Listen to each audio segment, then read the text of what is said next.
ഹിജാമ എന്ന് കേൾക്കുമ്പോൾ ശരീരത്തിലെ ചീത്തരക്തം എടുത്ത് കളയാന്നുള്ളതാണ് പലരും മനസ്സിലാക്കിയിട്ടുള്ളത്. എന്നാൽ അത് അങ്ങനെയല്ല.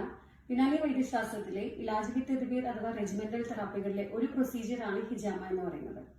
യുനാനി അനുസരിച്ച് നമ്മുടെ ശരീരത്തിലെ 4 ഫ്ലൂയിഡ്സ്, അതായത് രക്തം, കഫം, പിത്തം, കറുത്ത പിത്തം, ഈ ഫ്ലൂയിഡ്സിന്റെ അളവിലും ഗുണത്തിലുള്ള ഏറ്റക്കുറച്ചിലുകളാണ് നമ്മുടെ ശരീരത്തിൽ രോഗങ്ങൾ ഉണ്ടാക്കുന്നത്. ഈ ഏറ്റക്കുറച്ചിലുകൾ ഇല്ലാതാക്കി അതിനെ ശരിയായ അളവിൽ ബാലൻസ് ചെയ്ത് നിർത്തുക എന്നുള്ളതാണ് നമ്മൾ ഹിജാമയിലൂടെ ചെയ്യുന്നത്. നമുക്ക് 2 രീതിയിൽ ഹിജാമ ചെയ്യാം. ഒന്നുകിൽ എന്തെങ്കിലും രോഗാവസ്ഥകൾ, ഇപ്പം ശരീരത്തിന്റെ പല ഭാഗങ്ങളിൽ ഉണ്ടാകുന്ന നീർക്കെട്ട്, വേദനകൾ, അല്ലെങ്കിൽ വാദസംബന്ധമായ വേദനകൾ, അല്ലെങ്കിൽ ചർമ്മരോഗങ്ങൾ, ഇങ്ങനെ ഒരുപാട് രോഗങ്ങളിൽ ഹിജാമ ചെയ്യുന്നത് വളരെ നല്ലതാണ്. ഇതല്ലാണ്ട് ഒരു വെൽനെസ് എന്നുള്ള രീതിയിലോ അല്ലെങ്കിൽ ശരീരത്തിന്റെ പ്രതിരോധ ശേഷി കൂട്ടാനായിട്ടോ നമുക്ക് ഹിജാമ ചെയ്യാം. ഓരോ രോഗങ്ങൾക്കും പ്രത്യേകം പോയിന്റ്സ് ഉണ്ട്. നമ്മൾ ഒരുപാട് രക്തം എടുക്കുന്നതിലല്ല ഏതൊക്കെ ഭാഗങ്ങളിൽ കപ്പ് വെക്കുന്നു എന്നുള്ളതാണ് പ്രധാനം. ഒരു സ്റ്റെറൈൽ കണ്ടീഷനിൽ നമ്മൾ രോഗിനെ കിടത്തിയതിനു ശേഷം നമ്മൾ നേരത്തെ പറഞ്ഞ പോയിന്റ്സിൽ കപ്പുകൾ വെച്ച് വാക്യൂം ക്രിയേറ്റ് ചെയ്യും.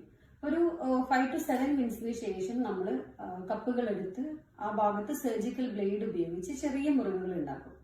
വീണ്ടും കപ്പ് വെച്ച് വാക്യൂം ക്രിയേറ്റ് ചെയ്യുമ്പോൾ ബ്ലഡ് കപ്പിലേക്ക് വരാൻ തുടങ്ങും. അങ്ങനെ ഒരു 10 മിനിറ്റ് കഴിഞ്ഞതിന് ശേഷം നമ്മൾ കപ്പുകൾ എടുത്ത് ഒഴിവാക്കുകയാണ് ചെയ്യുന്നത്. ഇതിൽ ഹിജാമ ചെയ്യുമ്പോൾ നമ്മൾ ഏറ്റവും ശ്രദ്ധിക്കേണ്ട ഒരു കാര്യം എന്താണെന്ന് വെച്ചാൽ, ഹിജാമക്ക് ഉപയോഗിക്കുന്ന എല്ലാ സാധനങ്ങളും സ്റ്റെറൈൽഡ് ആയിരിക്കണം, അതുപോലെ തന്നെ ഡിസ്പോസിബിൾ ആയിരിക്കണം. അതുപോലെ ഹിജാമ ചെയ്യുമ്പോൾ നമ്മൾ ശ്രദ്ധിക്കേണ്ട പ്രധാനപ്പെട്ട ഒരു കാര്യം, നമ്മൾ ഹിജാമ ചെയ്യുന്നത് ഒരു രജിസ്റ്റേർഡ് ഡോക്ടറുടെ സൂപ്പർവിഷനിലാണ് എന്നുള്ള കാര്യം നമ്മൾ ഉറപ്പുവരുത്തണം.